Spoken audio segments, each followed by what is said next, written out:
kawis tinggal sambut prakten unggil ingkang tinuju pendidikanipun Bapak Pinardi sama Kepala hanya di lisan Pinardi Kakung wonten Madiani wis babagan kami ijeng ing sariko kami menika muli badhe lumakusipun toto sarajengipun inggih toto pasah pinamben Pemadang Kakung dene minangka sesepuh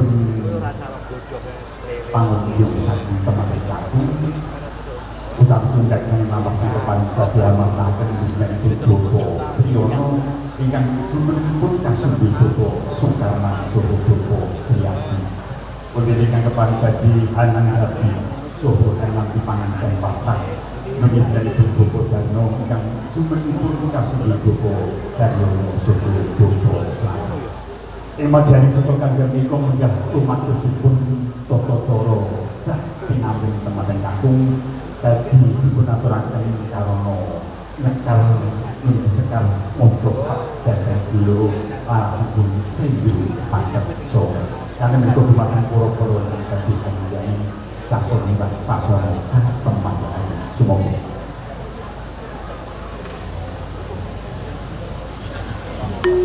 Bismillahirrahmanirrahim. Assalamualaikum warahmatullahi wabarakatuh.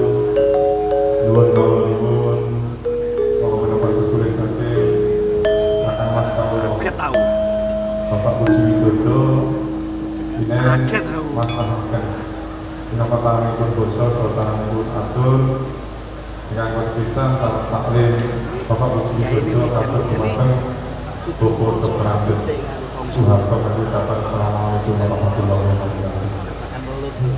Ingkang salajengipun ngapunten sanget iki menika kagem kawula matur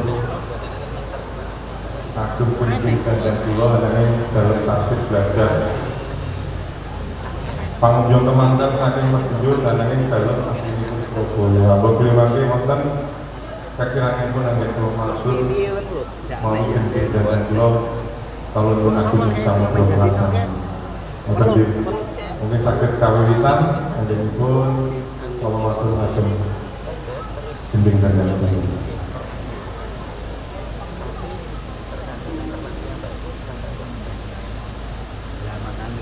kepareng matur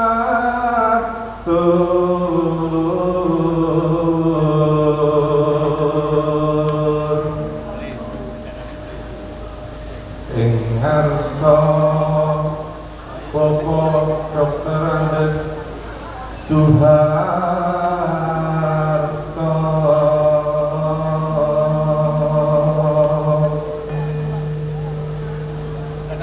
kawula minangka sesule salira panangipun kuasa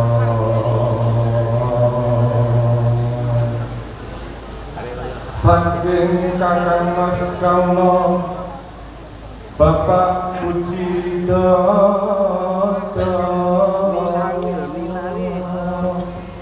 sirkuit tak online nih wae.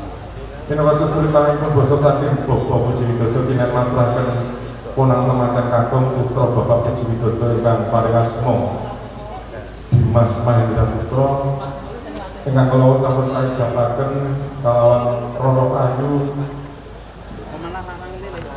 Okti Nurjana putra saking Dr. Andes Soeharto. Mugi anggenipun pasrah katapi kanthi surga renanipun penggalih kanthi ucapan Bismillahirrahmanirrahim. Bismillahirrahmanirrahim. La haula wala quwwata illa billahil aliyyil azim. Apabila yang Allah marak suwah masahaken kemanten Kakung wonten solah bawa menawi ingkang kirang nuju prana dumateng penggalih panjenengan kala nyebut agung samudra sanget sami apabila temanten Kakung tumondhok wonten Tlatah Solo mugi keluarga besar Bapak Soeharto saged paring ulang-ulang paring cecolon mengeti dedekipun Dimas Mahendra Putra menika sinaosa ketika sampun dewasa hanane babagan rumah tangga tasih kirang sangat. Mugia Bapak Dr. Agus Garto